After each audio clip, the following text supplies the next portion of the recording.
Okay.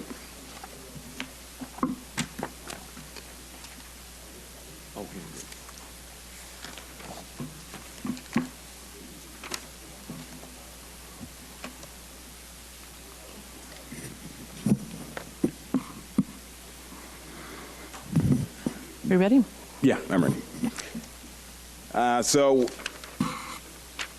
just for those who may not know, gosh, it's been a little over 6 months, maybe, that the city council developed the Homeless Encampment Task Force. And after it was put together, myself and Councilwoman Motts were assigned to be on the Homeless Encampment Task Force. Since then, we've had a busy timeline, and just so that, okay, thank you. Just so that we can recap and there's no confusion about what our task was,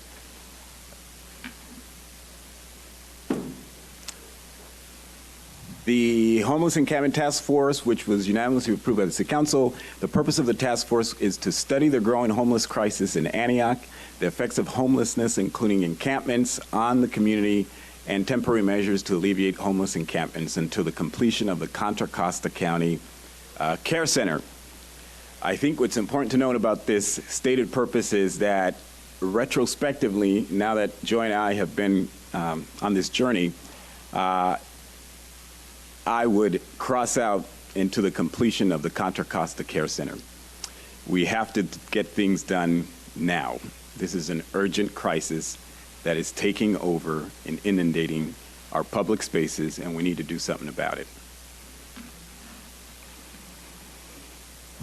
So the process was, of course, to inform the community, consult with the community about any proposed recommendations and any feedback that we would get, involve the community in that process of how we gathered information, collaborate with other agencies about how we collected information, and of course, empower the community. So we use this as an opportunity to build, to do what we call a community capacity building, to empower the community to then come back and then advocate on their own for the things that they felt, based on the information that they've gathered, what they felt was important to advocate on behalf of what myself and Joy would call our unhoused residents. And I just want to be clear so that there's no confusion as to why we use the phrase unhoused residents. It does not matter whether you live in a house or not. Our job as city council people is to represent everybody. And to just call people homeless and say you're over there or over here is not accurate, because we have to respond to everybody's needs. And every resident in this community, whether they're housed or unhoused, votes, has a mailing address, pays their taxes, and so it's our job to be responsive to everybody's needs. And so as part of that, what the process looked like is that we had a 4-part series of public engagement forums. We had one-on-one visits. We toured some facilities. Some of the one-on-one visits included the director of homeless services for the county, LaVonna Martin, and I believe she's here. Are you here, LaVonna? She is. Okay. So we're happy to have her here again. And then how the community engaged in this process was that we, of course, had the in-person participation. We had the social media dialogue. We recorded every single meeting that we had and allowed folks to then comment and leave feedback for us to have. Those were live on Facebook? Mm-hmm. Those were live on Facebook? Those were live on Facebook, and they still exist to this day, and folks are still welcome to leave feedback, and on YouTube. And so then we had comment periods as well. Is there anything you wanted to add about the process? No, I think that hopefully through what you see tonight, that this was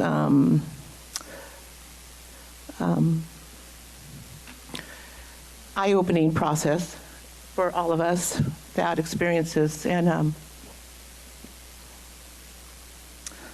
sorry. And so you'll understand, you kind of understand where Joy's coming from. So who and where did we visit? We visited encampments here in Antioch. We visited with the people. We spent some time with folks who are unhoused in our Rivertown community and in other places. We visited the San Francisco Navigation Center just to learn a little more about what different cities are doing. We visited the food bank, Loaves and Fishes, their distribution centers. We visited the Concord Shelter, the Concord Care Center, and the Trinity Care Center in Walnut Creek. And, you know, it's a tearjerker because you're seeing families, you know, women with small children living in these facilities, and I just cannot imagine.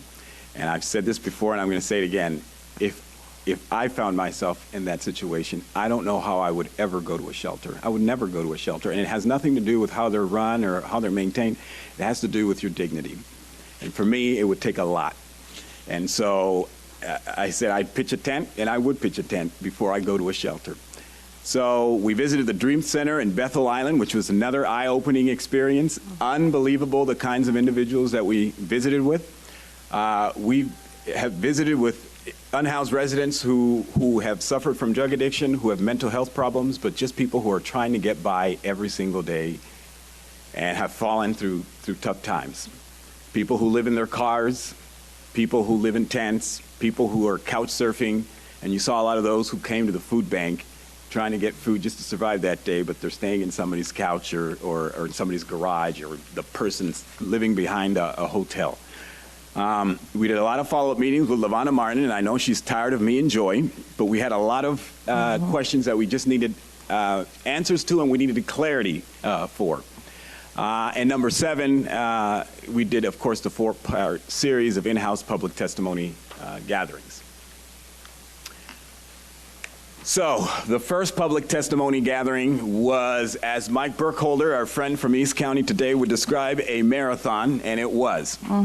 And I just want to be clear so everybody understands, Joy and I could have had these meetings on our own and gathered this information by ourselves, but we wanted the public to be involved, and it included people who genuinely had an open heart about dealing with folks who are unhoused.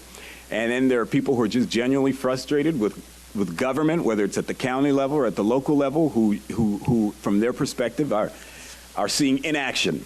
And so we understand that, and we took those frustrations, and I think we did our best to try to get as many answers, as many questions answered, and as many and try to build as much understanding as we possibly could.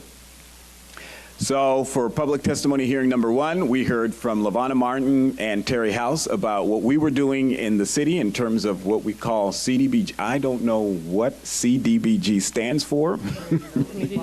Community Development Block Grant. That's the funding we get from the federal government.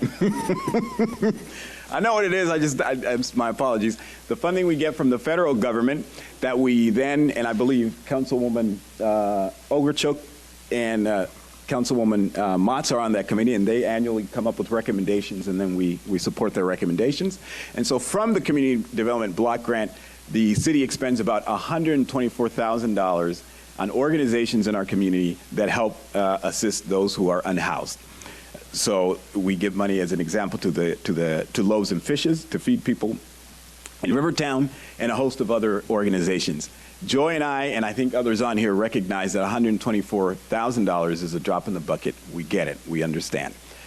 We also heard from LaVonna Martin about what the county is doing in terms of homeless services. They invest a lot of money, but I just want to be clear that they focus on 3 specific areas as it relates to homeless services. Well, as it relates to LaVonna Martin. One is the planning and coordination of the entire system of care, or what they call at the county, the continuum of care. And through that system, they've touched in the last year about 64,000 individuals who have come through that system of care. 9% of those are over the age of 62. 22% of those have a history of incarceration. 9% are families with children, and about 2/3 have reported some type of disabling condition. And these are all people who have self-identified, so we can't even account for the people who have not gone through the system of care. They also do the data and the technical assistance to gather all the information, like the homeless count that we do annually. And I have to point out that the homeless count that's done annually is unique to Contra Costa County because you're supposed to do it. We're federally mandated to do it. How many times, LaVonna? every other year. So we do it every single year, and so we're capturing the increases or decreases in homelessness. In the last year, we've seen a rise in homelessness in Contra Costa County of about 6%. But if you look at the 2-year span, it's much bigger than that. But again, it doesn't account for the second year that we do the count. So that's good news that it didn't astronomically go up, but it's still a lot. And then of course they do direct services. The point in time count, I believe, was 2,295 based on the January 9 count. And there they found people in encampments, parks, sidewalks, and that was about 59% of the folks who were identified. 30% of those lived in a vehicle or a camper. 6% were in abandoned buildings, an attic or a garage, and about 3% came to the warming centers throughout the county. And again, I have to emphasize, these are just the people that they've identified. It's only a moment in time. It's not, I think, representative of the entire unhoused community. And then in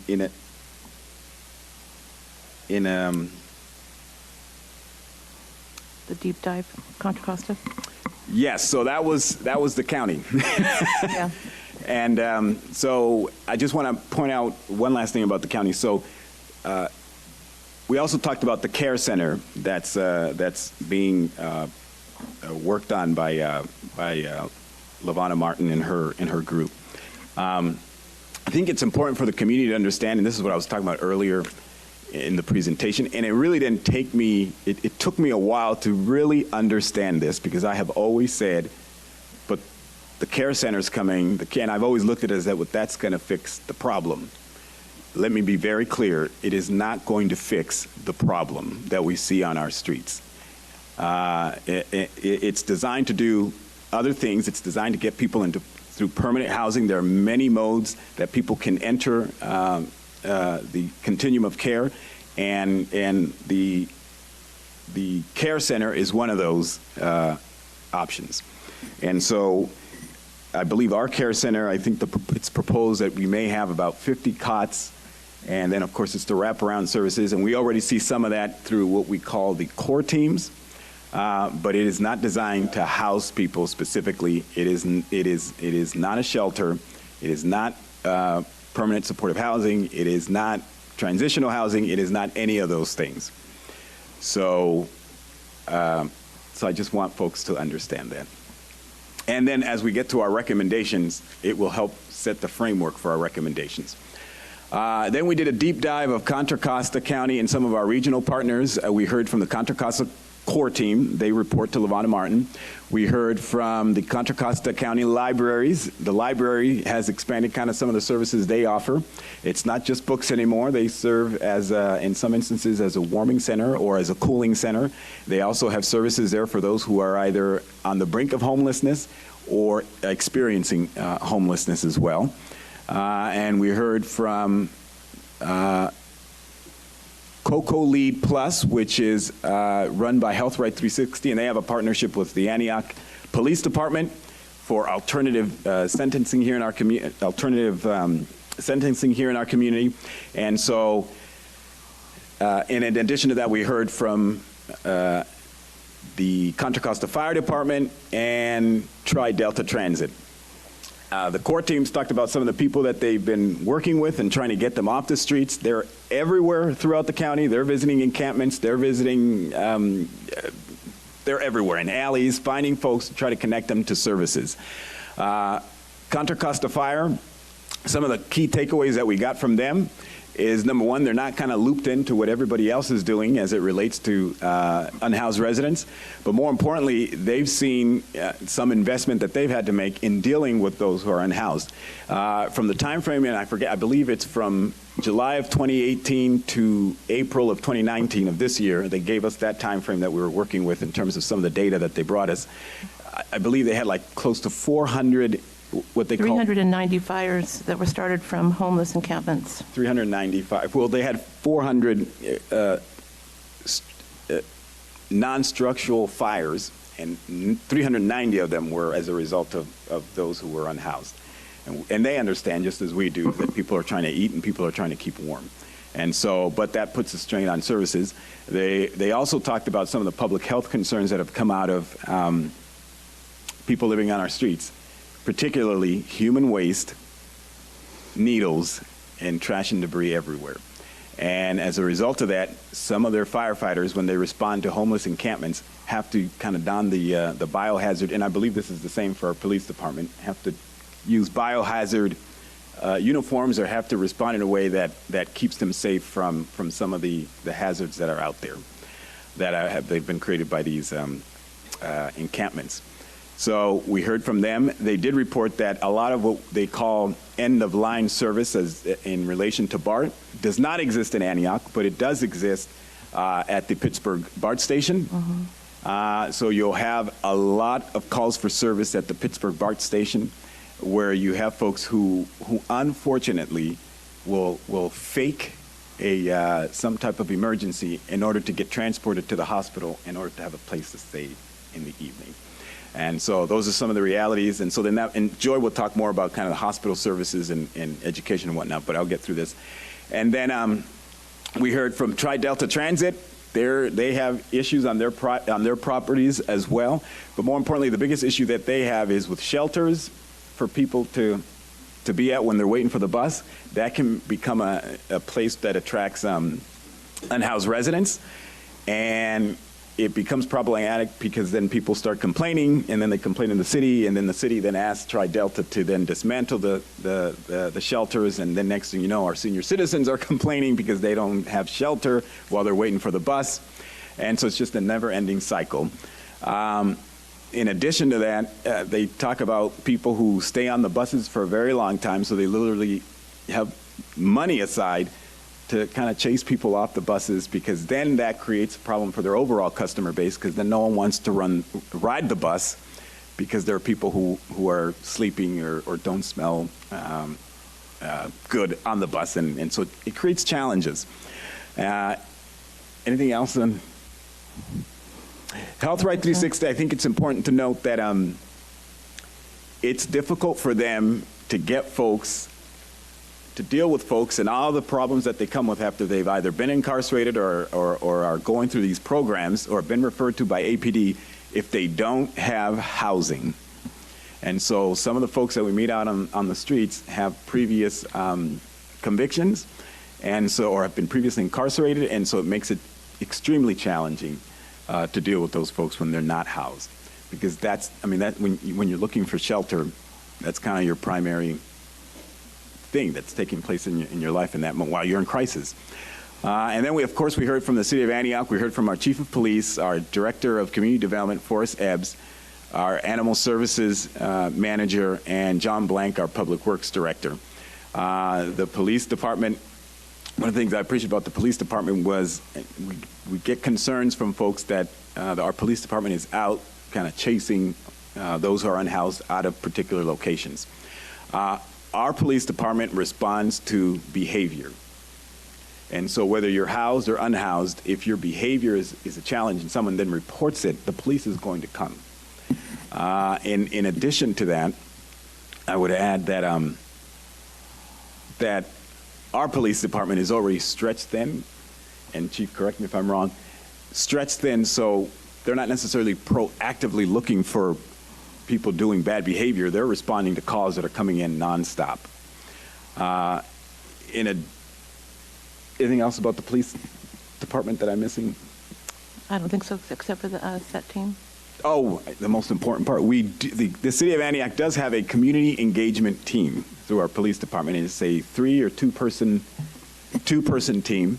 And while they have other responsibilities, the primary responsibility is to work with our unhoused resident community, and it's to connect them to services as well. I think we heard from community development. They talked about the amount of work that our public works, that our code enforcement department is dealing with as it relates to abating some of the encampments and dealing with a lot of the trash and debris that we see out on the streets. So their time is occupied a lot doing that. And I would say the same for our public works department. We have abatement teams going around picking up in some instances, dismantling encampments. But what we've learned through all this is that we spend millions in supporting our police department, public works, and our community development department. And in effect, we're chasing unhoused residents from corner to corner to corner to corner. And what was funny is hearing the fire department talk about how they track where the encampments are, because that's where call volume then starts to go up. And so we spend a lot of money chasing people from corner to corner. And so from there, I'll turn it over to Joy for education, medical services, and basic needs. I think it's important also to mention that a lot of the encampments are also in our waterways and our creeks, and a lot of the debris, some of the trash, needles, human waste is getting in our waterways, and of course that ends up in our river, and our drinking water comes from our river. So this is a public health crisis too. I apologize for getting a little bit emotional earlier, but that wasn't the first time we cried during this process. It was quite a few times when we were going through and learning all the information we did. I'll share with you kind of the second half of the day. It was a very long day, but a very empowering day. Some of the critical takeaways from the second part of the day was Lisa Perry, who is Antioch Unified School District Homeless Liaison, shared with us that our school district has approximately 350 to 400 homeless youth in our schools. Most of them are couch surfing, staying with friends, or temporary stays with other families. And this lack of consistency and shelter in their lives, as you can imagine, makes it difficult for our youth to succeed in school or even attend school.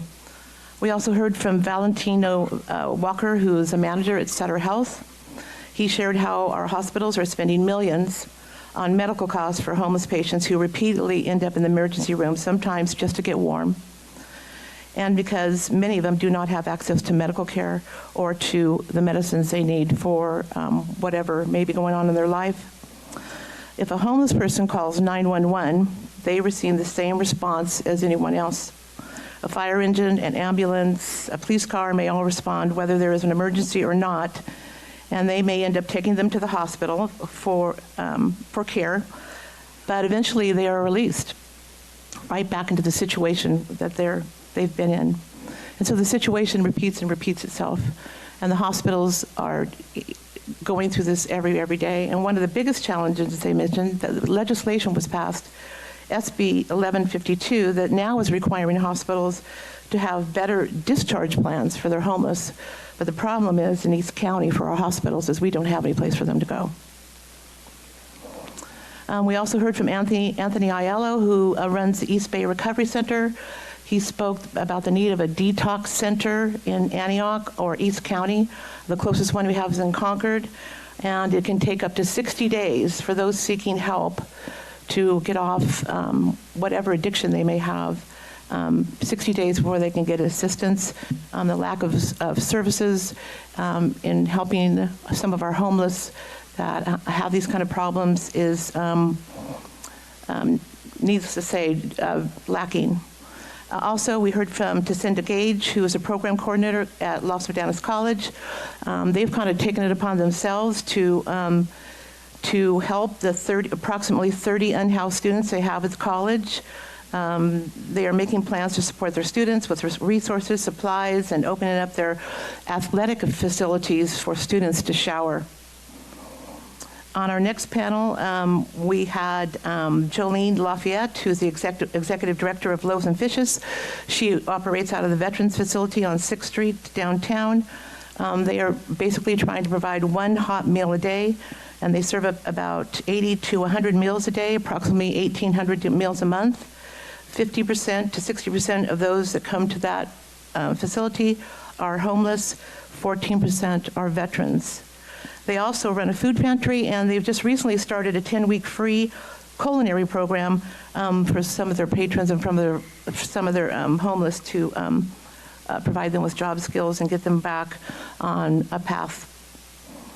We then heard from some of our homeless advocates in the community. Ken Rickshaw, who runs Shower House Ministry. He brings a portable shower vehicle to many of our homeless encampments a couple times a week. He also helps to provide haircuts, clothing, socks, Mashley Mahan, who runs Urban Outreach, and Nicole Gartner of Facing Homelessness in Antioch have been tirelessly working to support unsheltered with food, clothing, sleeping bags, tents, glasses, developing resources that can help, and they've been really fighting here in Antioch to put a human face on this crisis so that we all can work to find solutions that will help resolve this crisis. And I think probably one of the most emotional parts of this panel was, our last panel was the people that participated in that panel were 3 of our local leaders. If you had a chance to watch this, I think it was really something to see. Ellie Householder, J.R. Wilson, Iris Archuleta, painfully shared their own experiences with homelessness and reminded all of us that this can happen to anyone, and that they wouldn't be where they are right now if they wouldn't have been given a hand up, so they could be the success and be part of our community and be a part of being leaders in our community. So that was our second part of that all-day panel. And then Can I add one? So for one of the things that came out of that also was that some of these folks had met each other for the first time who were homeless advocates.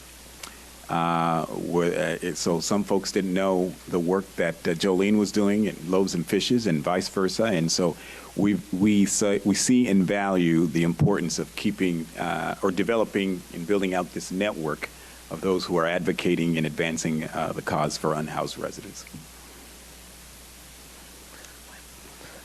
so that was I pushed the first, button. yes. So what were some key takeaways from Series 1? And we're spending millions, and I'm not necessarily sure we're making a dent. There are some public health challenges that I think we need to address and not take as a joke. These are serious issues. There is, outside of some agencies working together, there isn't a comprehensive coordination for our city specifically. We're only talking about the city of Antioch. And then the proposed care center will not solve the homeless encampment crisis that we're experiencing here in the city of Antioch. So those were some of our key takeaways. Mm-hmm. Public testimony hearing number 2. This is where we kind of got together and we talked about what we heard and learned in Series 1. I thought it was great. We had a number of homeless advocates, but more important, nonprofit organizations that also participated. Mm-hmm. I was impressed at every series that we had, the number of representatives who came from our state senator's office, as well as our state assembly member, and our local county board supervisor, Diane Burgess. So Steve Glazier had a representative. Jim Frazier had a representative at most of our meetings. And so here we were able to come together, kind of get an overview of what we saw in Series 1, and we put the question out to those who participated in that series as to, okay, so there's this issue, and then we know that there are 3 specific public health concerns that have come out of this issue. If you were the city council, what are you going to do? And so we got together. We broke off in 6 groups, and they were able to come back with some pretty good, strong recommendations, in my opinion. Joy, did you want to add anything? I think the video kind of speaks for itself. Are you going to play any of that? The video. So this is the recommendations or feedback that came out of Series 2. And so if you could hit play.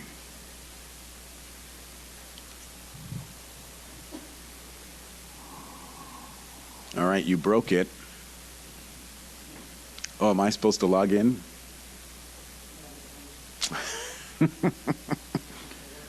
So we can skip that. So we can skip that, and we'll go on. Well, I think it's important just to, Do you want to recap that? well, as you can see. I have the list right here. Okay, good. So we had 6 groups, and here are just a snapshot. I'm not going to give you every last one, but a snapshot. We had Group 6, Ashley Mahan, she led that group. She was from Urban Outreach. She said, her group said, you guys need to find private land to develop long-term solution, housing project, get people off the streets immediately. City could be engaging landowners to be part of the process. Protect renters to prevent homelessness. Dumpster services was very important. Clean Start program or laundry service program versus abatement. Transient drug dealing. This was big for a lot of groups, that there are transient drug dealers who are coming into these encampments, and they're not up to any good. And so then they also suggested that we analyze the effectiveness of the core program, and if it's effective, then that Antioch should adopt its own model, or contract out with the county to have its own core team specific to Antioch. Donation centers, they said that those folks need to do a better job of securing their donation bins. And then one-stop shop for counseling, job training services, example, Bay Area Rescue. Group 2, Bonita Brown, she was a Rivertown resident. She said CDBG was not enough, or they said CDBG money was not enough. They need more money for homeless services. They suggested utilizing high school facilities like showers, cafeteria, et cetera, when students aren't around. More porta potties and dumpsters, a safe place to dispose needles, barter or lease specific laundry businesses so that unhoused residents have the opportunity to wash clothing, strengthen advocacy efforts at state and federal level, declare a homeless crisis, which I believe we've done, safe spaces for folks to go, similar to library warming center, homeless buddy system, animal services can play a role in supporting animals, food opportunities, and use of parks and vacant properties for encampments/overnight stays. And as I get through the other ones, I'm going to skip a lot because they overlap. Hire unhoused residents to maintain porta potties, trash and debris being used for heat. Hire unhoused residents to clean up areas. Designated permanent areas for cars, trucks, RVs to park. Gated area for unhoused residents to camp. Tiny house village maintained by unhoused residents. Bob for Motorcraft Ministries, his group said, if you focus on the long term, we're not going to help. If we don't focus on the long term, we are not going to help anyone. Empower people to clean up after themselves. City garden with park to include shower facility, washers, dryers, ability to grow food. Advocacy, go after more state funding. Bring back mental health services. Micro homes, incentivize builders. Solutions are diverse, just not mental health and drug addiction. Vicki Robinson, who's a resident in the greatest district God ever created, District 3, where Lori and I live. Lease buildings for housing opportunities, space for nightly car rent, all that good stuff. Disposal sites, more showers, pay on house, sustainable housing, rent control, sustainable housing, community service, court diversion program. I know the chief is working on that, and attract big business to the city. And group 2, my battery died. Ron then started filming, and he never got me the video. So that was public testimony hearing 2. And then for number... That was it right there. That was it. Yeah. That was 2, and so business roundtable. It should say 2. It should say 3 and 4. My apologies. right. So we invited our business community to participate and give us some feedback on some of the issues that they're running into.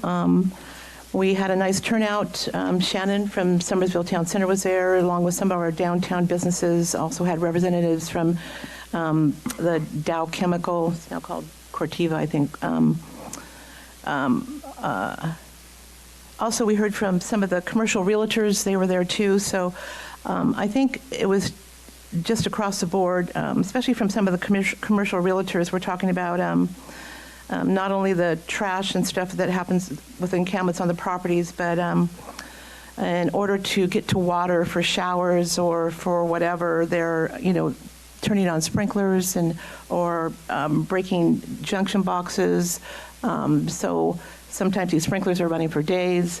So there's just all kinds of expense related to a lot of properties around the community that have homeless encampments or homeless surrounding those properties. Corteva talked about how They no longer can have their restrooms open out in the preserve. They've had 5 fires this year on the wetlands from homeless encampments.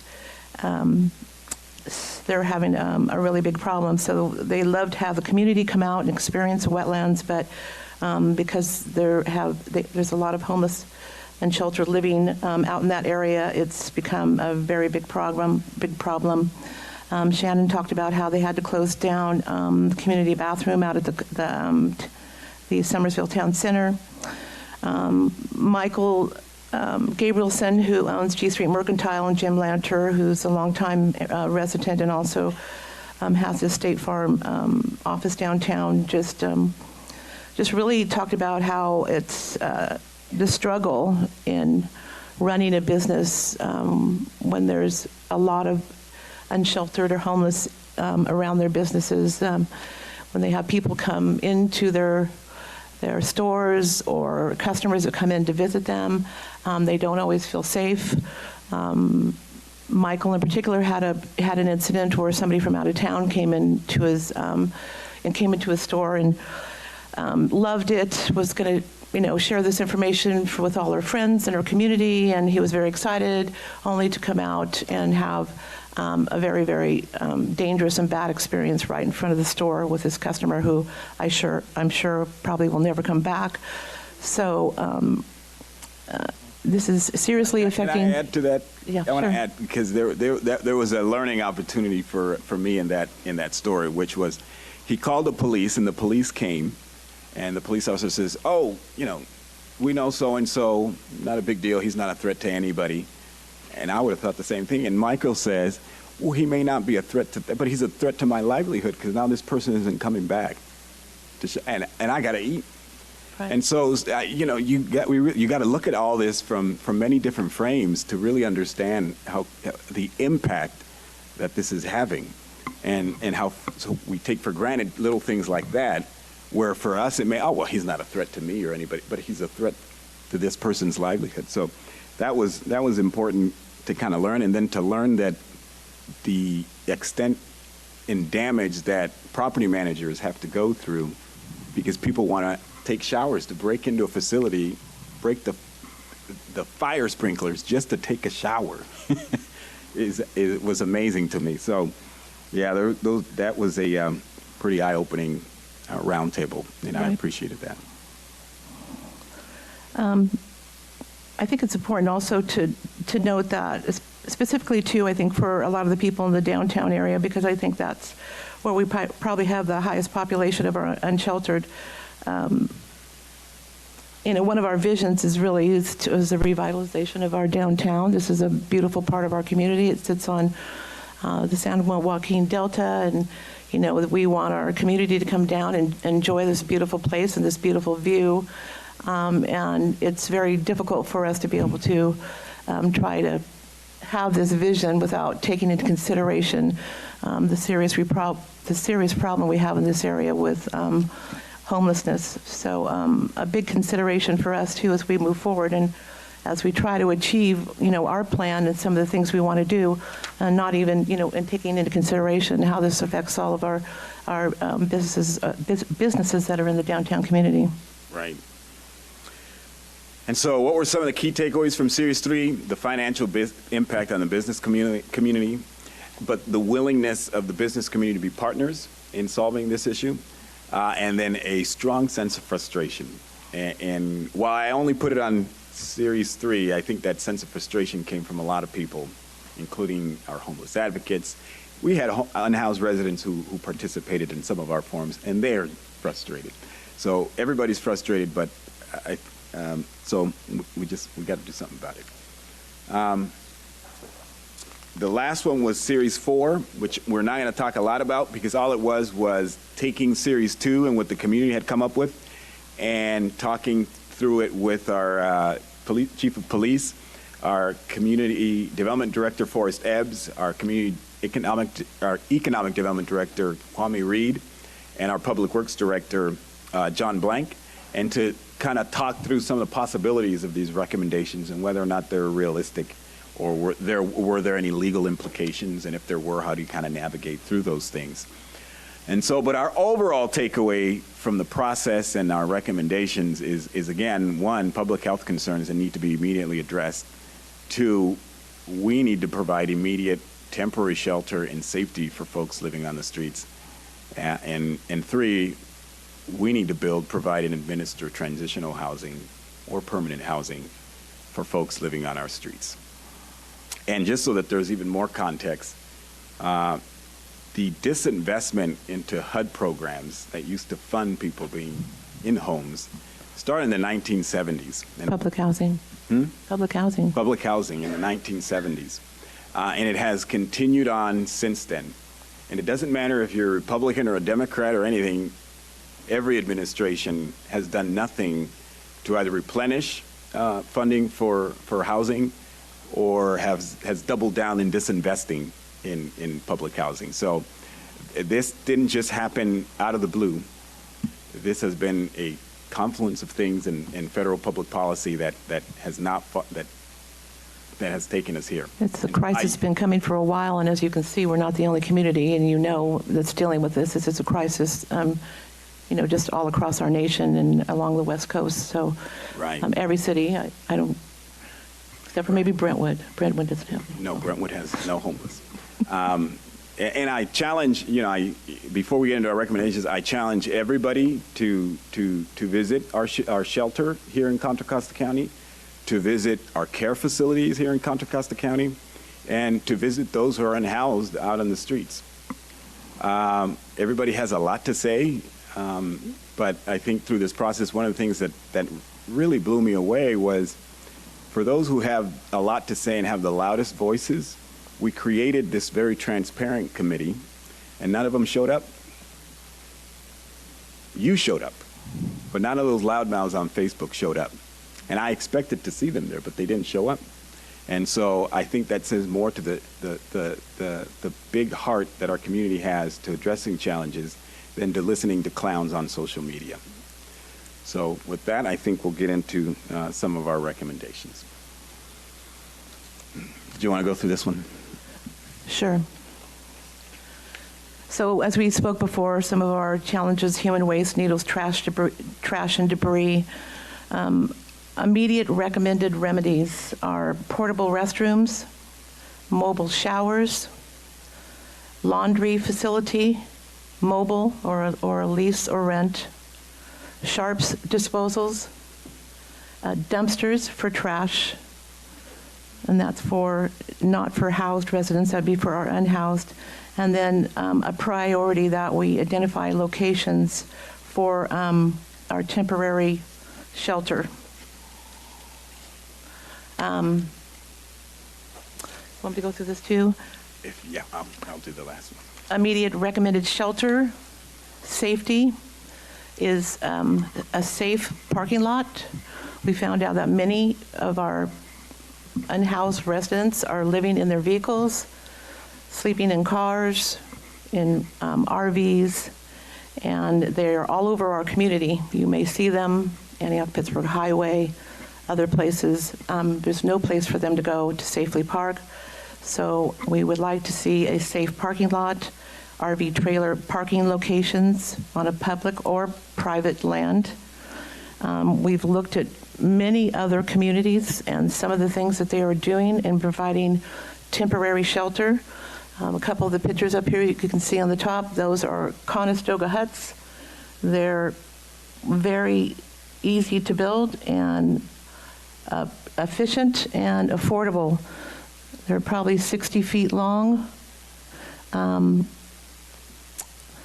8 feet high. They have a door on them so they can be locked, and they can fit enough room for a bed and personal belongings, and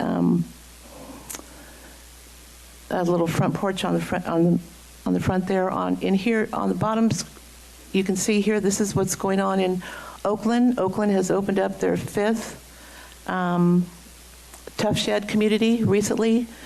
I think they're seeing really positive results. We also would like to consider master leasing agreements with hotel motel rooms, something that Lavonna Martin has been interested in doing. Renting the fairground trailer park when not in use, possibly for our RVs to park in. And then once again, we need to, identifying locations for our temporary shelters. So, everyone repeat after me. Temporary. Temporary. Temporary. Okay, these first two slides that we are talked about, these are temporary measures. I'm going to be very clear about that. I don't want anyone to leave this room and say that the City Council is proposing Conestoga huts as a housing solution for anybody. That is not what we're proposing. These are temporary measures. And so the way we put these recommendations together is if we do all these, it would be in these phases.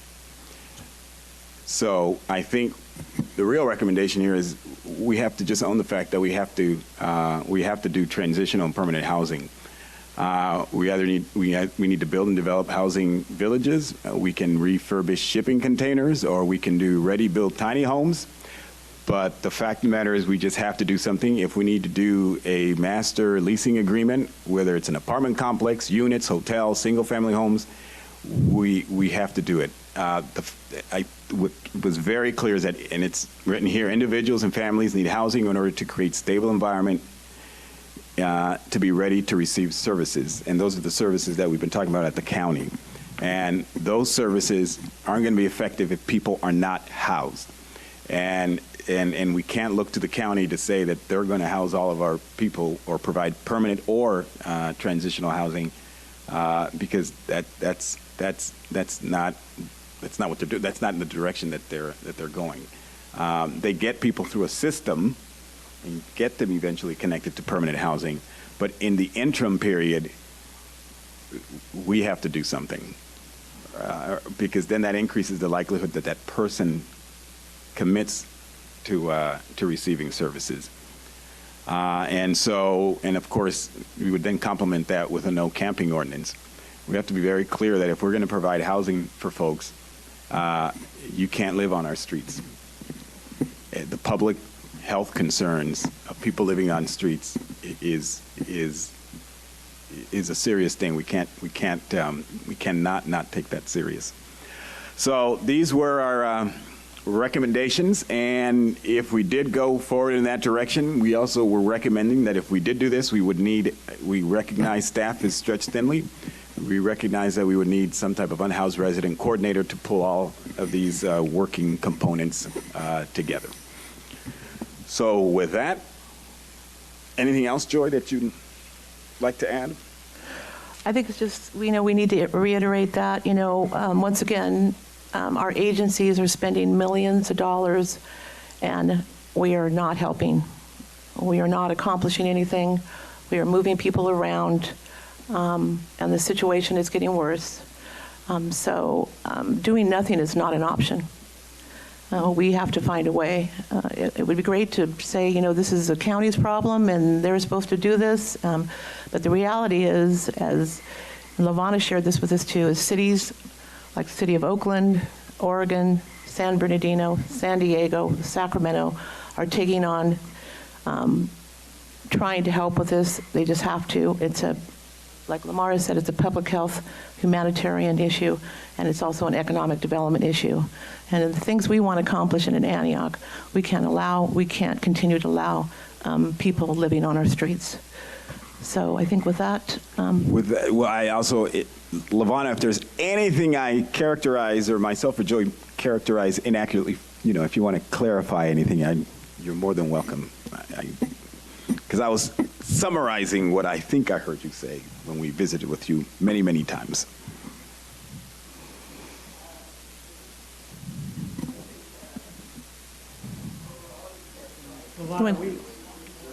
Please come up. We are on TV. You're famous. So she's not public comment. She's part of our presentation.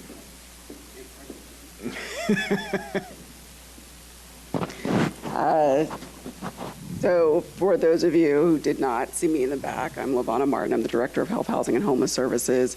And I do want to take a moment just to appreciate Councilmember Thorpe and Councilmember Motts, sort of time, dedicated time they spent on just educating themselves about what's happening in our community, what's happening in your city.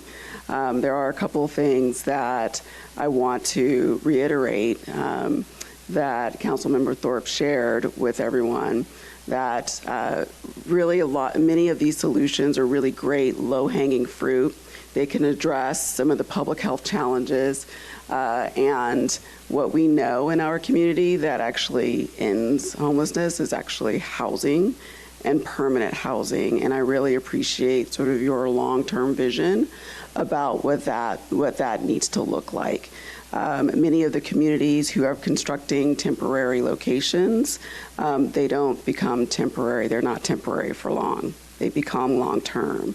And so it's really important to think about when we are developing housing that all of the affordable housing complexes that get built, and as you identify land perhaps, or to have homes built or housing built, it will be really important that you're having those units built at the very, very, very affordable levels, at 30% or lower of area median income. Because what is happening now, where we're getting a lot of dollars coming in from the state in general for cities to take advantage of. And unfortunately, what might be being built are these wonderful, beautiful, affordable housing complexes that our seniors who are living on fixed incomes still won't be able to afford, that our individuals who are experiencing homelessness who might be living on a $900 SSI check will still not be able to access. So there's an opportunity as affordable housing proposals come your way to be able to start asking those questions, because that is when you'll start to be able to really dive deeper and connect to those persons who are living unhoused in our community. I really do, again, truly want to thank you for your partnership, because the county can't hold it all. And it is examples like the city of Antioch and other cities in our community who have started to step forward to say that we are happy to partner with you. So I appreciate the work that you've done, and we'll continue to partner. Thank you. Okay, I didn't get an F. We didn't get an F. No. Okay, good. Thank you, Lavana. And thank you to Ron for participating with us. He has been an unbelievable, I think, figure in this whole process. And there's a lot I could say about you, Ron, but this guy has the biggest heart he's a person I've encountered that has the biggest heart. He's done a lot for this community. He's done a lot more than Joy and I have done for those who are unhoused. And so for that, I appreciate you, Ron. So thank you for all of your help and for joining us on this journey. We do have public comments on this item.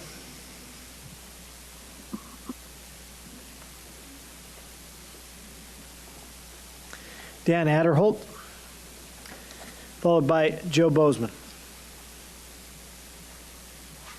Most of you guys already know me. I've been feeding the homeless here at Antioch with Golden Hills Christian Church for over 28 years with Pastor Tom right here. We've been doing it together, and I've been doing outreach with the homeless for, 28 years myself, on my own, helping the homeless out of my own pocketbook here in Antioch. This is my home. It's always been my home. I have formed American River Homeless Crew in Sacramento. That's where I live now. And I'm an executive board member for City of the Homeless as well, and a certain Sacramento Fire Department medic. But I've proved that the homeless do love and care for the community when given supplies to do so. And you guys are having a problem that we already faced 4 years ago in Sacramento. You guys are now facing the problem now. We have found out that my solution works. I've proved it all over California, and I'm doing it here in Antioch right now. I have got crews formed here in Antioch who has been cleaning nonstop for over a year now.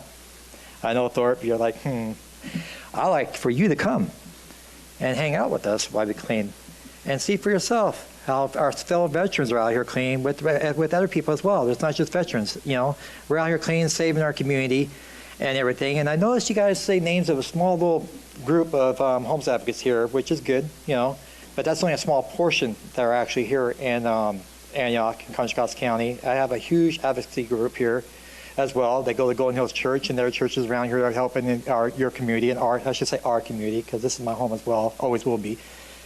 And right now, what we need to address is I talked to Sean Wright today in meeting. Sorry, Sean Wright, bringing you into this, but I am going to. And we talked about what's more important.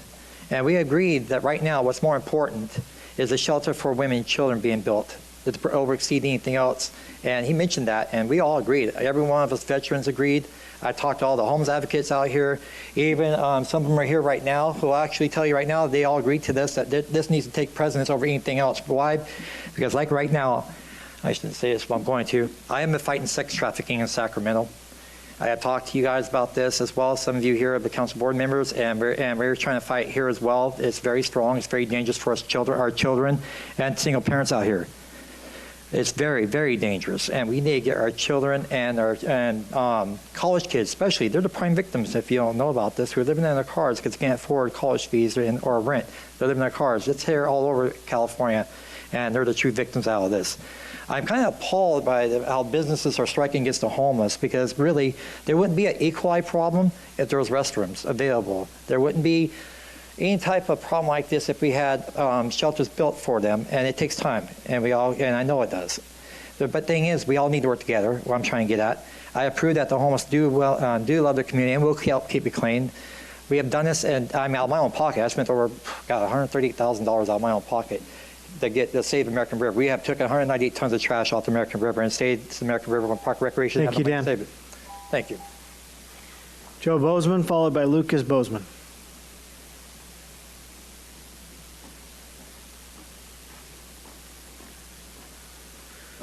Good evening, council members and public. I appreciate Joy and Lamar's effort to investigate what's going on with the homelessness here in town. I've owned a homeless zoned parcel since 2000, and I've gone through 3 applications with the city and spent hundreds of thousands of dollars or moreover the developers have. And every time I've had no support from the city of Antioch. And I think this is a real good start to becoming aware of what's really needed. And hopefully the AmCal project does find some funding through the complicated tax credit program that they're going to have to get through from the state of California. But that's, that's a real project there. But anyways, with my parcel, it's 3 acres next to an adjacent parcel off Wilbur Avenue near the railroad tracks, directly across from the Tri-Delta Transit.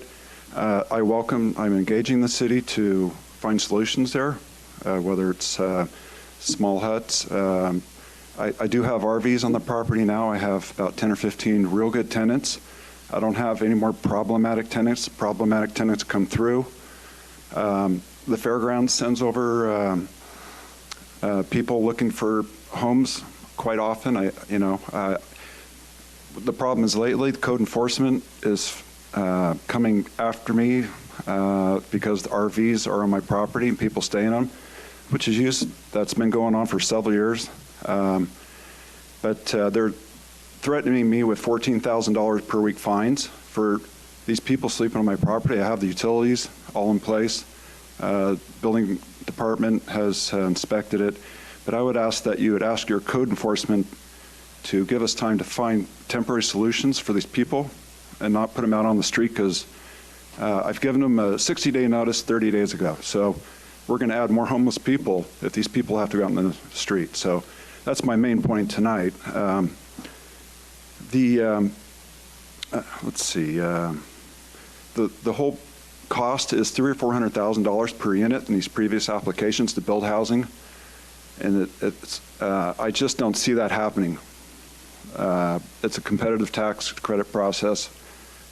We got a long ways to go, and but I have good tenants, and I don't want to see them go, and some of them are going to speak tonight. So hopefully you can be helpful towards them. And if it doesn't work out and code enforcement forcing me to evict them in 30 days, I'll just go back to parking trucks there and storage containers, and that's that. Thank you. Lucas Bozeman, followed by Nicole Gardner.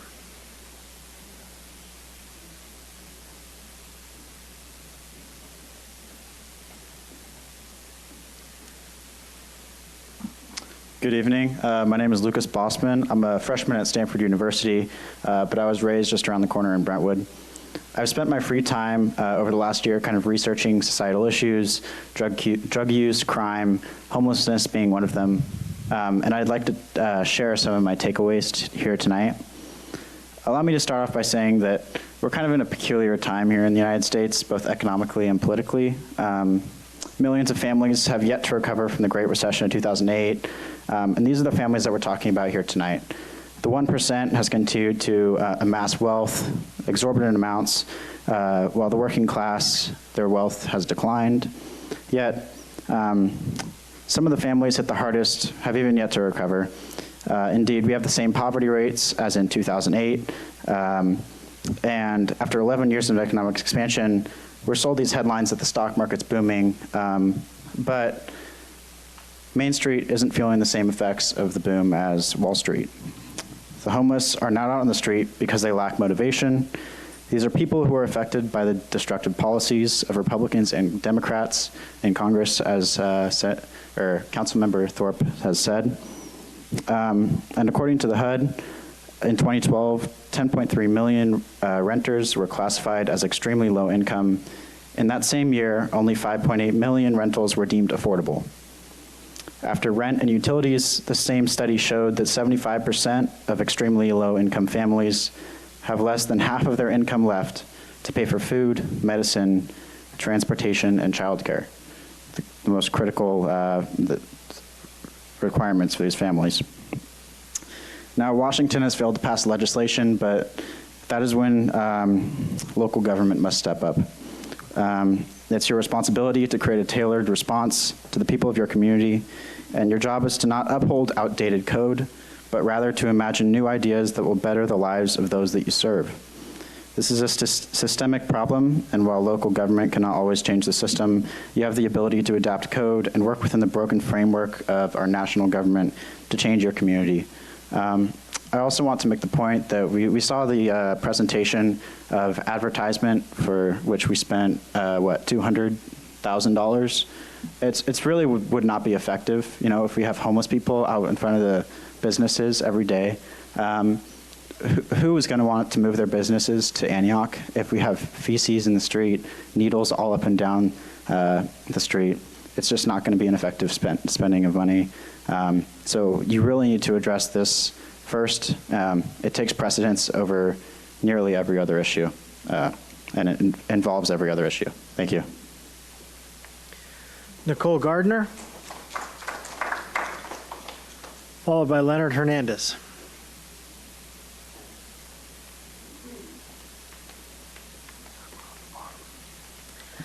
Hi, thank you for allowing me to speak.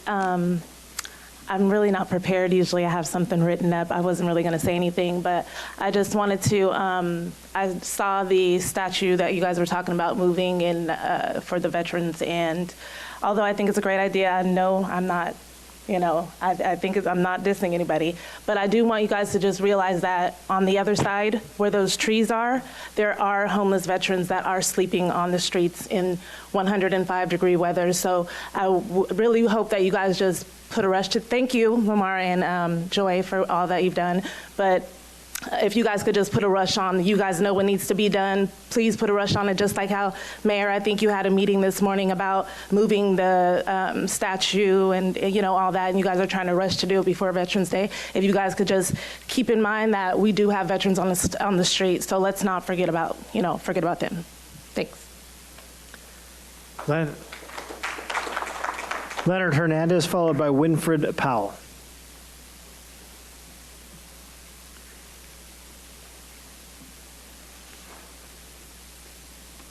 Good evening once again. Saw you about a month ago, 2 months ago. Mayor Wright, City Council. Thanks for having me here. Anyway, I'm here once again just to address the homeless situation, what we're going to do about them. We help them out as much as we can. We've actually got about a handful that have found places to stay, thank God. And that's a good thing. And we've been going around cleaning up. around their areas. We're down there by the Fulton Shipyard, by the Red Caboose. We've cleaned up a good amount there about 3 weeks ago. We were just out there this last Sunday and cleaned up once again by the railroad tracks.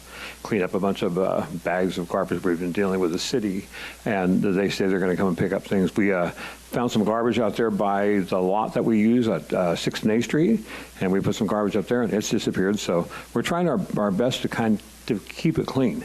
And surprisingly, the homeless, they get in there with us and they help. They like to work. And I do an outreach for clothes and food and whatever we may do on Sundays, and they're right there rolling up their sleeves and willing to help too. So, yeah, the idea of the housing, everything I wanted to say a lot of the things that were on the map here, and everything I wanted to say, you pretty much addressed it. So I'd like to hope that we get that going somehow, some way. As far as their tents and where they stay and stuff like that, got to be some certain way that they could probably have them temporary where we don't see them and they won't be in the way, like out of view behind trees and stuff like that for now, until we can figure something else out. And the feces, we haven't really seen much of that. A few needles, but mostly cans and bottles and clothes and food containers. One thing I don't understand, I guess the public is coming in, big screen TVs, refrigerators, microwaves, dishwashers, mattresses and box springs and couches. So it's between them and whatever else. So we're trying our darndest to help out the city. You have that where they do the cleaning up the neighborhoods. They're doing that. Denise Cantrell does that as she goes around. So she's doing the kind of like inner part of it, and we're kind of going around the edges, whatever we can do. But we're trying. Thank you very much. Have a great evening. Winfred Powell, followed by Jiminy Gordon. Hi, I'm Winfred Powell. Before you judge a homeless person, think about the comment you're about to make to the person. Some of our homeless people out there are not alcoholic or drug addicted. It can be more like difficult on them to ask than the person who's giving. It's more asking is more for our people, homeless people is more damaging to one's self-esteem. So we can ask ourselves, what if we were that person? How would you feel? Some of our homeless people are not really homeless. They could be asking for money to feed their family or keep a roof over their head.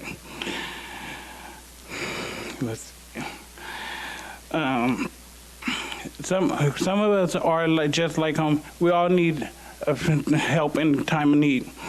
In this time of need, most homeless people can be asking for help for other reasons, other than living on the street. We all need help sometimes. Thank you. Jimmy Gordon, followed by Richard Story.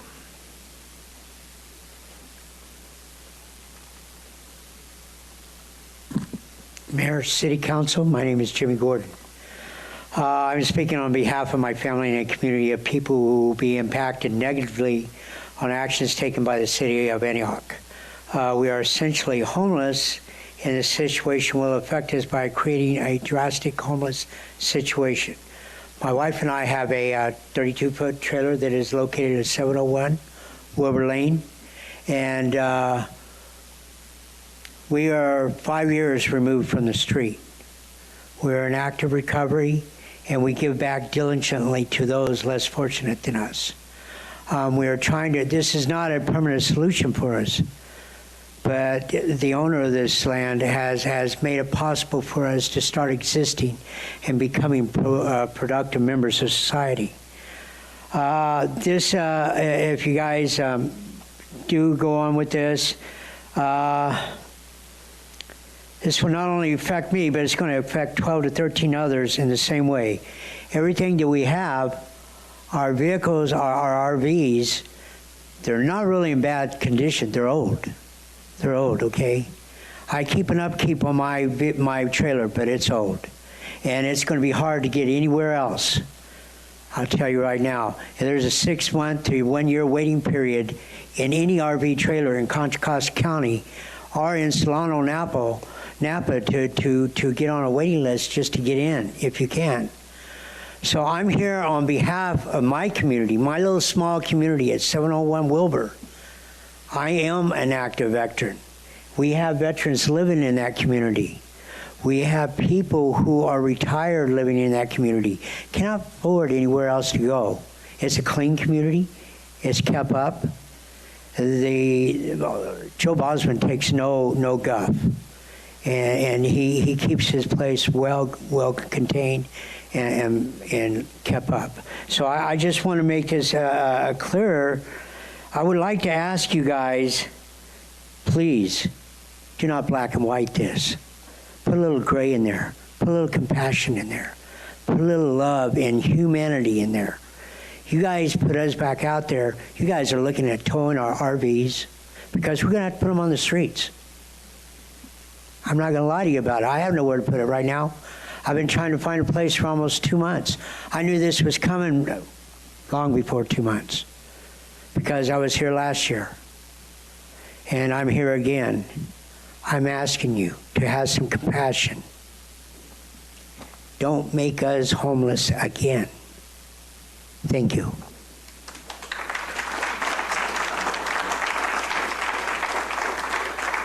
Richard Story, followed by Dale Askew. You've got the K. Hi, I'm Rick. I'm one of Joe's tenants. I've been there for about 10 years. I've Googled this same situation, with property owners at the edge of town that have some RVs on the property. And most cities look past it. They don't find them. They especially these days, the way homelessness is, they're looking past it. And I just can't see why you're getting down on Joe so much for helping so many people. I'm going to be homeless in 30 days if this keeps up. And so I don't know what to do. And that's about it. I just hope you can help. Thank you. Dale Askew, followed by Iris Archuleta.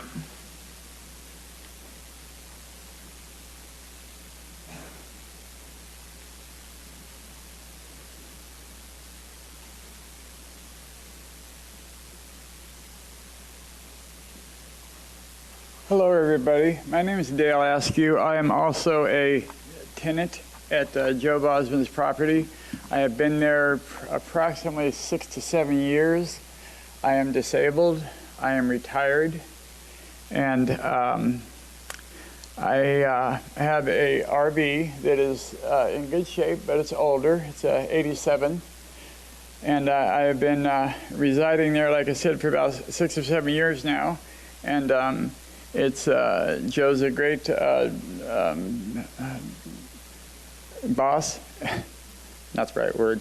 Anyway, he's a good guy, and he has been very fair with his tenants, and we're very happy there. Unfortunately, now since the city is making demands on Joe to evict us, and supposedly, from what I understand, there is an encroaching development in the near future. Me, like the rest of my friends here that have been talking before me, and there are several of us, I would say probably 15, if not more, people that are going to be out on the street. Now, several years ago, I was homeless, and I know what it's like. And I worked my way up and got my retirement, and have been living comfortably for the last 6 or 7 years. So I'm really not looking forward to driving my RV around Antioch and having the cops chase me everywhere I go, because, like everybody else said, they don't want to take older RVs now. So I'm in quite a predicament here.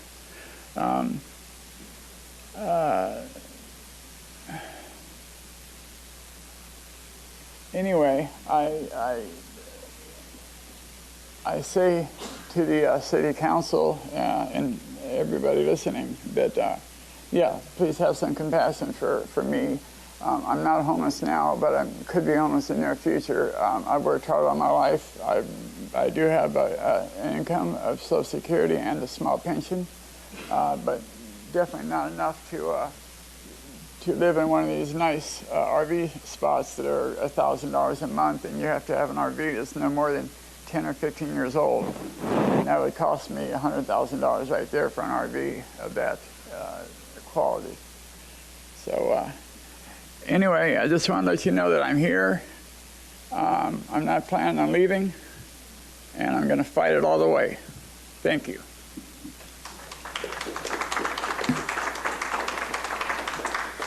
Iris Archuleta, followed by Jerry Collins.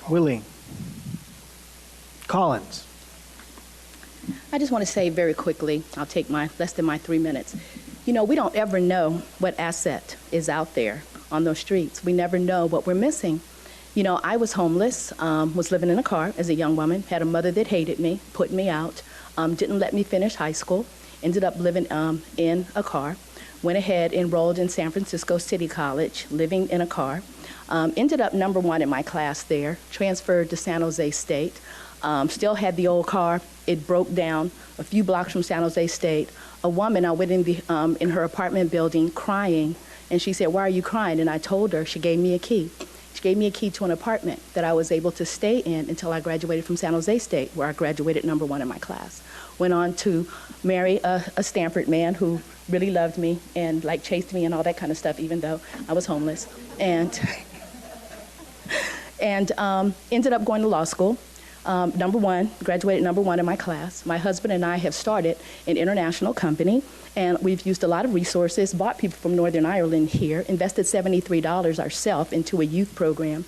You never know who's out there, and you never know what kind of benefit and what kind of asset they're going to have in our community. We should really be thinking about because there's a lot of talent. There's a lot of wonderful people out there. We just have to understand we have assets, and we have no idea who lives here. My husband and I work very hardly and contribute a lot in this city. We've made it ours, and it kills me every time I walk down there and I see people on the street, and you have no idea who you're there. I ran across a young woman. She was so doggone brilliant, and she had gotten put out of her house. She had a small child. That girl is brilliant. So we talked her in to going up to Los Medanos College. She's going to be another person who's going to contribute a lot to this county. It's not something that we can avoid. We are losing or will lose some of this city's greatest assets if we do not fix this problem. Thank you.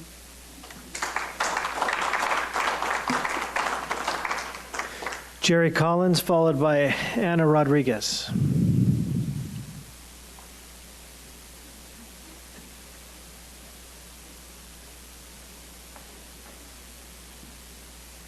Thank you for having me up here. I'm also a tenant of Joe Bossum. 2 years ago, I was 2 weeks from being homeless, and he went ahead, took me in, and rented me out a place to stay there. What's not being said is that there's an ongoing beef between code enforcement for about 10 years with Joe.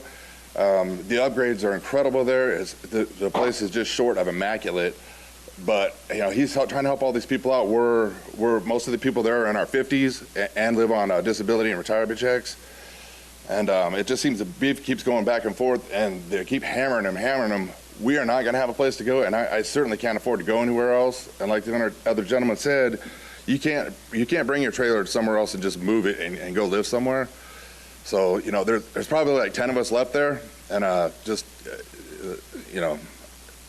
it would be nice if he can get a break from code enforcement about this property. Take a drive through there one time, 701 Wilbur. It's immaculate.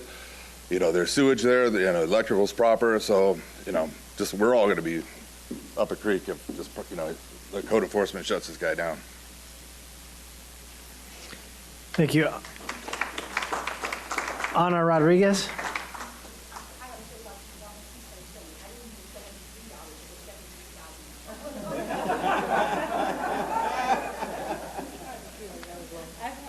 Good evening. My name is Ana Rodriguez, and I'm here to speak on 701 Wilbur. I've been living there for like 2 to 3 years. I'm a single parent, and I've been raising my kids. I have 4 children, but now living with me too, to our like out, college and high school, whatnot.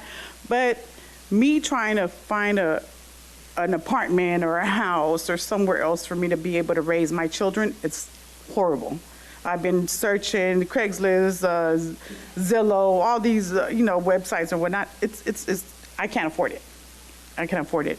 But thanks to Joe, he was able to rent me a RV space, and I was able to buy me a little RV where I could be able to raise my children and have them finish school and be able to have meal and roof, electricity, everything.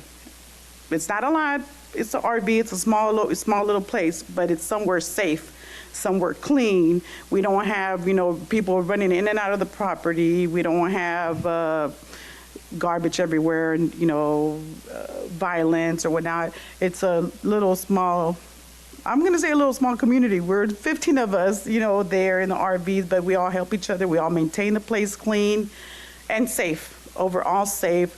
I live with a lot of seniors. I'm probably maybe the youngest one there, a family youngest one there, but it's okay.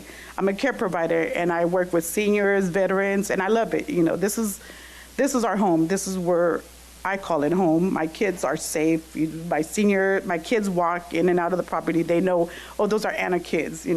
If whatever, I just wish that somehow, I don't know what's really going on. I'm like new to this, but it's terrible for me to see not only me, but overall the seniors, because it's very hard for them to find somewhere to live. They have this little budget, this little bit of money for them to be able to pay rent and have meals, and not enough.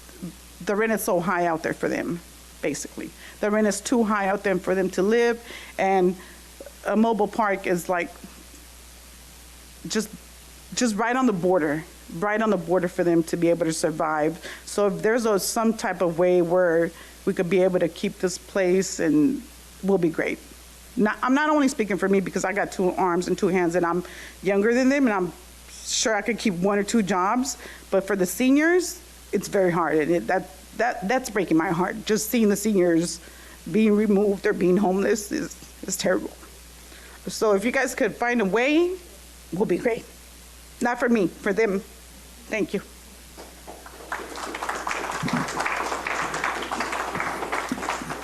Thank you for your public comments this evening.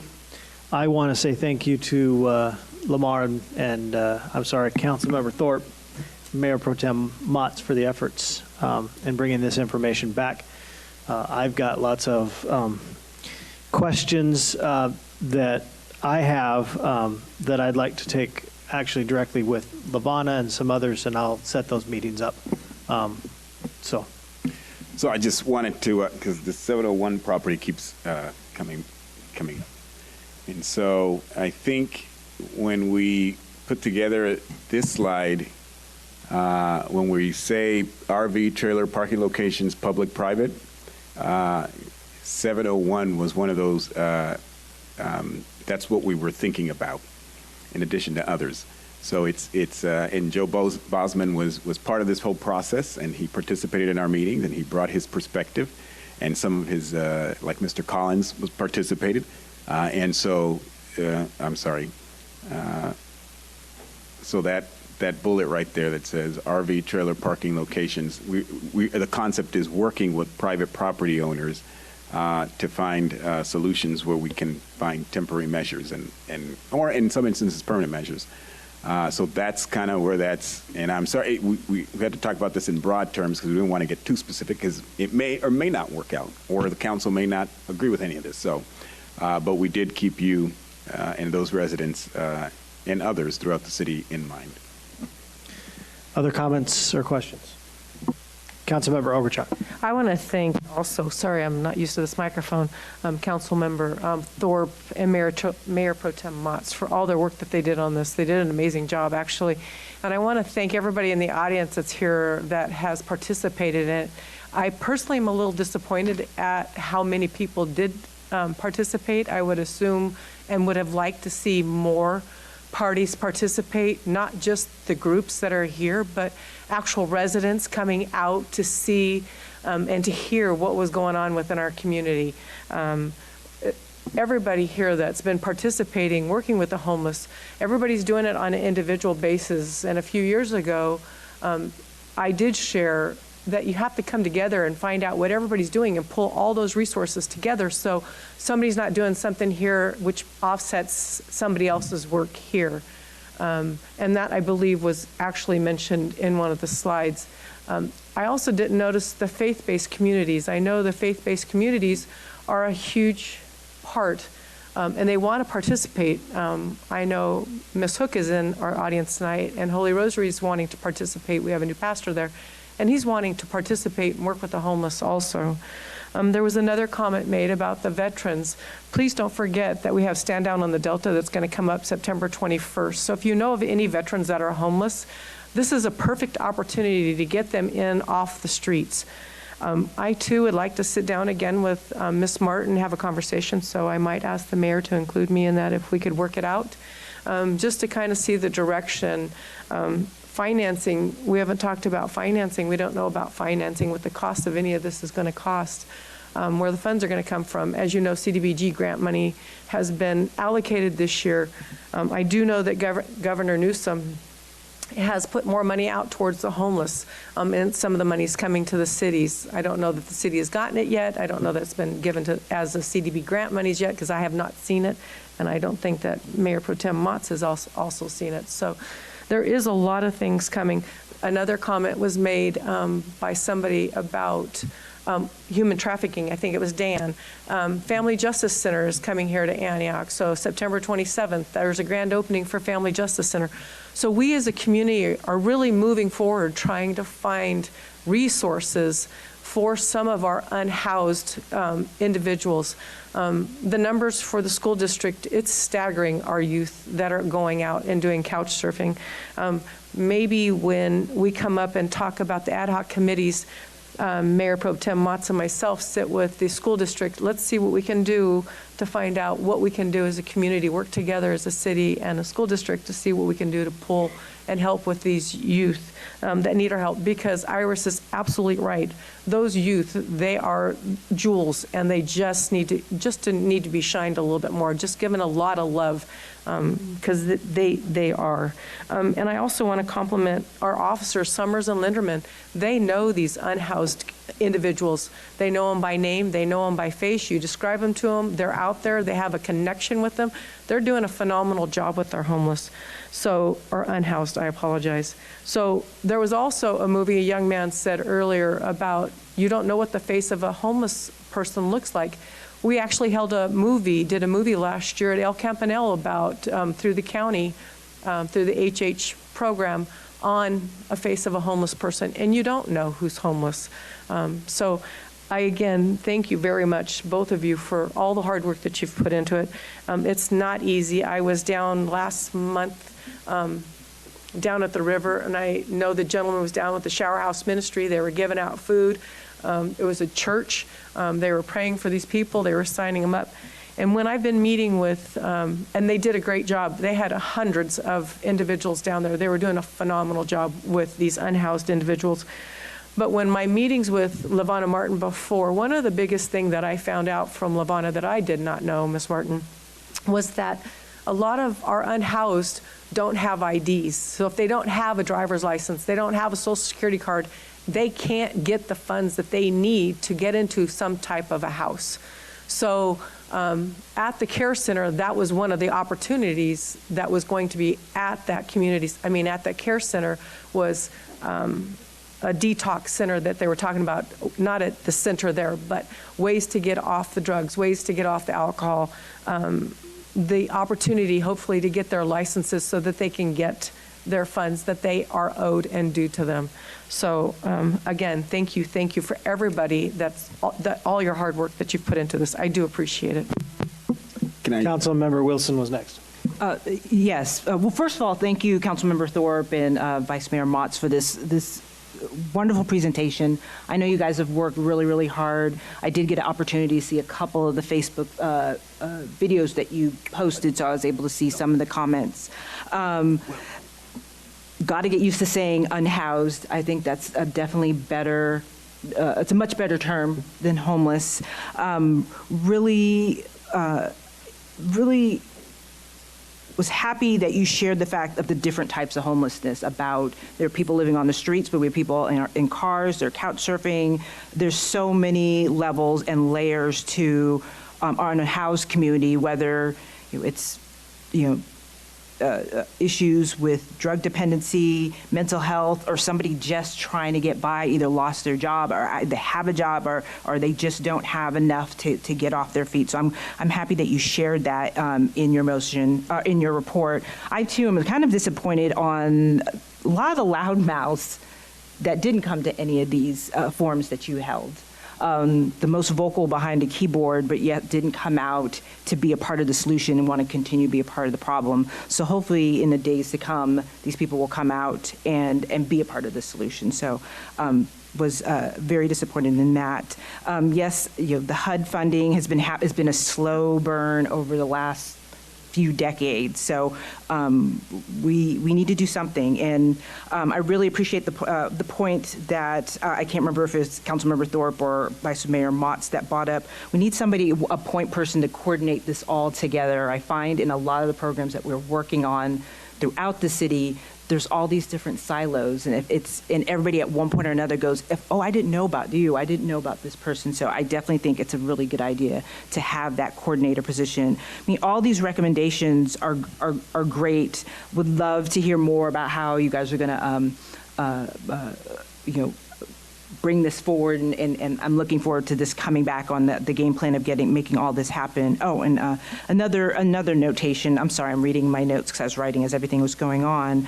I did happen to this year go out with the day on one of the days with somebody from Lamar's staff on the point in time count. And one thing that it's a big mythos here is a lot of people say, this unhoused community is coming from out of the area. And the day I was with this point in time count, there are quite a few people that are here. Antioch is their home. There was one young girl that had just graduated from Deer Valley High School less than 5 years ago. So these are our own residents that we need to embrace and look out for and care for them and make sure that they're okay. So again, thank you for this report. I know the two of you and our city manager worked very, very hard on this and getting this information to us. I learned quite a bit, and I'm looking forward to how we're going to execute all this. So thank you. Councilmember Thorpe. Yeah, so I just wanted to, and thank you all for your comments. I just want to make sure that, so for every session we had, because you had commented about only advocates showing up, we had sign-in sheets and people identified whether they were residents, homeless advocates, or representing a community, and we had quite the diverse spectrum. And we had a lot of people who just never participated in anything but showed up to this. And I got to tell you, in the 3 years that I've been on the city council, it was this committee, and along with the Youth Services Ad Hoc Committee, that we had the most participation of residents showing up to anything. And we have a lot of meetings. I mean, we have a lot of meetings. And we have meetings on Saturdays, we have meetings during the day, and those two instances, we had a lot of participation, more than I've seen in some of our city council meetings. So it was quite the diverse, and it included the faith-based community, as well as those who, like my good friend Mr. Collins over here, who was a veteran, and we had a few other veteran organizations who participated with us. So it was not just homeless advocates, we had quite the diverse constituency who were participating in our series. Thank you. Mayor Pro Tem Motts. Well, I just want to make a final comment here, and the fact is that I think we, have expressed during this whole process, this is an urgent need. This has been going on a very long time, and the longer we wait, winter is coming. So our recommendation for the unhoused resident coordinator, what I would like to see is I would like to make a recommendation to staff that they come back as soon as possible with what that would look like for us, And I would be open personally to that not being necessarily a full-time position with the City of Antioch, but if we had to do in a contractual position, just so we could get this going as soon as possible, I think the longer we wait, the more people that are on the streets that need help and need services. So my recommendation tonight is that to staff, and I hope I have support from the rest of council, is that they bring back what a unhoused resident coordinator would look like for us, either as a staff or as a contract. Councilmember Thorpe. Yeah, so I just keep in mind that the unhoused resident coordinator, we only need that if we're going to move forward with the recommendations as proposed. So if we're not going to do that, then we don't need that. I understand you guys want to meet with Lavana. Let's not hold up this. If this is the direction we want to go into, it doesn't mean we're picking the particulars. I think one of the things we want to get is cost estimates for for some of these things. You talked about cost. Joy and I, we recognize that this is going to come out of the city coffers. This is not going to be the county putting money into this. It's not going to be some private entity. This is. I think this is the way of the future for many cities who are going to have to reprioritize their budgets to deal with the unhoused residents in their communities. This is just. I mean, we're already spending millions on the enforcement side to chase people from corner to corner. A little investment in housing is going to go a long way. So it's dependent, I think, on these recommendations, and if I think the rest of council wants to pursue those. I understand. Tonight's recommended action is to receive and file. I don't believe we can actually make recommendations this evening. It has to come back on a future agenda item for that to be done as a resolution. Yes, I mean, that's correct. It's as a receive and file. Ron, why is it as a receive and file? This is not what we talked about. And I'm somewhat blown away that this is the case.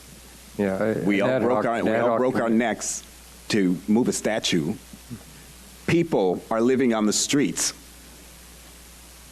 And we can't break our neck to get them some housing? That is not what we talked about, Ron. No, it's in the discussion where it says, and receive input for next steps. The input, then, is the recommendations by Councilwoman Motts. I would still suggest that just like the veterans thing has to come back for a resolution, I'm just talking from a government standpoint, I'm looking to our city attorney. From a government standpoint, this has to come back for a resolution. That's correct. Then What the recommended actions?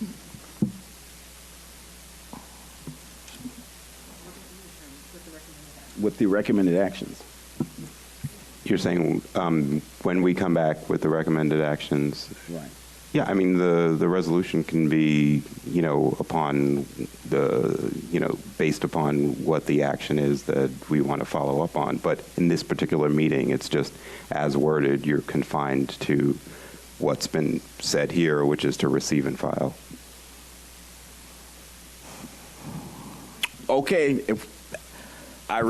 Anyway, I recall we had a meeting about this, the three of us, and it was not to do a receive and file. It was to have recommended actions by the council. So I am confused as to why I'd say that. But we don't have to get into that right now. If it needs to come back as a resolution, that's fine. But that hopefully includes our recommended actions. So the request then from council would be to bring this back on the next agenda with the recommended actions for a resolution. Noted. Yep. Yeah. All right, we are 2.5 hours in, and we started at 4:30, so we're going to go ahead and take a 10-minute break. I apologize for those who have items they're waiting on, but we will restart at 9:40.